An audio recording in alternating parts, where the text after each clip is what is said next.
में आप सभी का स्वागत है। मैं हूँ आपके साथ सिमरन निशा। क्या भारतीय आसमान में अब हवाई सफर और भी सस्ता और आसान होने वाला है?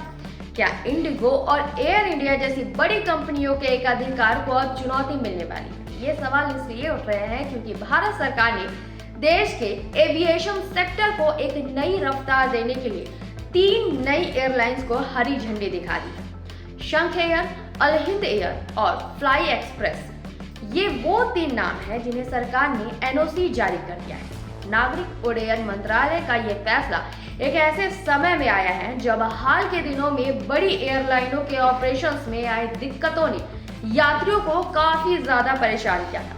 आज हम विस्तार से बताएंगे कि इन नई उड़ानों से आपकी जेब पर इसका क्या असर पड़ेगा और देश के छोटे शहरों की एयर कनेक्टिविटी कैसे बदलने वाली है।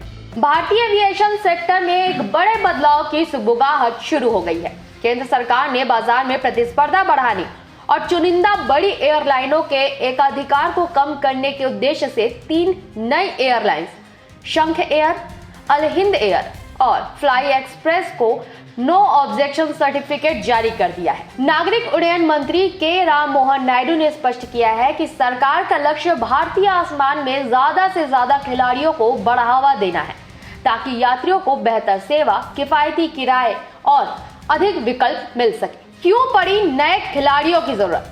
वर्तमान में भारतीय विमानन बाजार का एक बड़ा हिस्सा इंडिगो और एयर इंडिया समूह के पास है। हाल ही में इंडिगो के ऑपरेशंस में आई तकनीकी दिक्कतों और उड़ानों के रद्द होने से यात्रियों को भारी परेशानियों का सामना करना पड़ा था। इस घटना ने सरकार को सोचने पर मजबूर किया कि केवल 1 या 2 बड़ी कंपनियों पर निर्भरता जोखिम भरी हो सकती है। बाजार में नई कंपनियों के आने से प्राइस वॉर शुरू होगा, जिसका सीधा फायदा आम आदमी को सस्ते टिकट के रूप में मिलेगा। साथ ही प्रतिस्पर्धा बढ़ने से एयरलाइंस अपनी सेवाओं की गुणवत्ता सुधारने पर मजबूर होगी। इन 3 नई एयरलाइंस का क्या है मास्टर प्लान? सरकार द्वारा हरी झंडी मिलने के बाद इन तीनों कंपनियों ने अपने ऑपरेशंस की तैयारियां तेज कर दी है। सबसे पहले है शंख एयर। उत्तर प्रदेश से ये उड़ान भरेगी।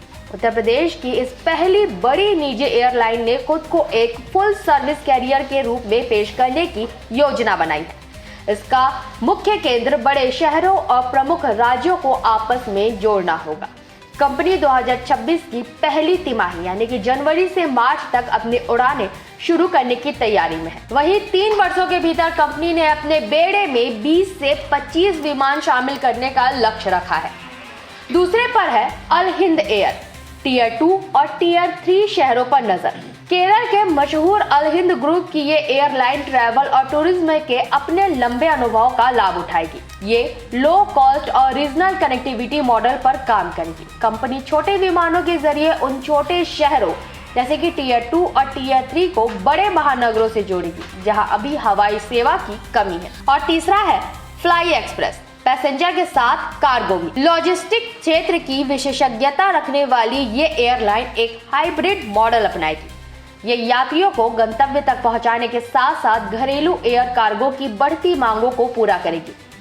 कार्गो सुविधा से कंपनी को स्थिर राजस्व मिलता रहेगा, जिससे इसे वित्तीय रूप से टिके रहने में मदद मिलेगी। एनओसी के बाद का कठिन रास्ता अब क्या होगा?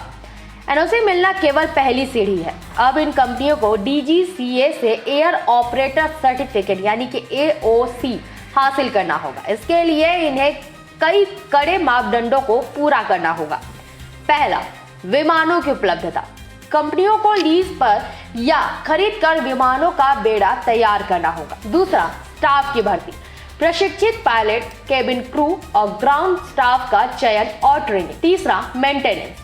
विमानों की सुरक्षा और रखरखाव के लिए इंजीनियरिंग टीम और हैंगर की व्यवस्था। चौथा, रूट नेटवर्क। किन रूट्स पर उड़ानें आर्थिक रूप से फायदेमंद होगी, इसका पूरा डेटा देना होगा। विशेषज्ञों का कहना है कि इस पूरी प्रक्रिया में 6 से 10 महीने का समय लग सकता है। एविएशन सेक्टर के जानकारों की राय। उद्योग विशेषज्ञों के अनुसार भारतीय बाजार में दुनिया में सबसे तेजी से बढ़ने वाले एविएशन मार्केट है, लेकिन यहाँ टिके रहना आसान नहीं। गो फर्स्ट और स्पाइस जेट जैसे उदाहरण बताते हैं कि भारी लागत और ईंधन की कीमतों के कारण नई कंपनियों के सामने पूंजी जुटाना सबसे बड़ी चुनौती होगी। हालांकि अगर ये 3 नई एयरलाइन सफल होती है तो भारत के उड़ान जैसे प्रोजेक्ट को नई गति मिलेगी और देश के दूर दराज के इलाके भी मुख्य धारा से जुड़ सकेंगे। शंख, अल हिंद और फ्लाई एक्सप्रेस के आ जाने से न केवल नौकरियां बढ़ेंगी बल्कि भारतीय यात्रियों के लिए आसमान की यात्रा अब और भी सुलभ और प्रतिस्पर्धी होने वाली है। साफ है कि सरकार अब विमानन क्षेत्र में हेल्दी कॉम्पिटिशन यानी कि स्वस्थ प्रतिस्पर्धा चाहती है। 3 नए खिलाड़ियों के आने से न केवल यात्रियों के पास विकल्पों की भरमार होगी बल्कि टिकटों की कीमतों में भी कमी आने की पूरी उम्मीद जताई जा रही है। हालांकि इन एयरलाइंस के लिए असली चुनौती तब शुरू होगी जब चाहे वो विमानों का बेड़ा तैयार करना हो या फिर पायलटों और स्टाफों की ट्रेनिंग। अब देखना होगा कि 2026 की शुरुआत तक जब ये एयरलाइंस रनवे पर दौड़ेगी तो भारतीय मध्यम वर्ग के लिए हवाई सफर का सपना कितना ज्यादा सुलभ हो पाता है। एविएशन सेक्टर से जुड़ी हर छोटी बड़ी अपडेट्स के लिए बने रहे निशानेबाज के साथ। नमस्कार।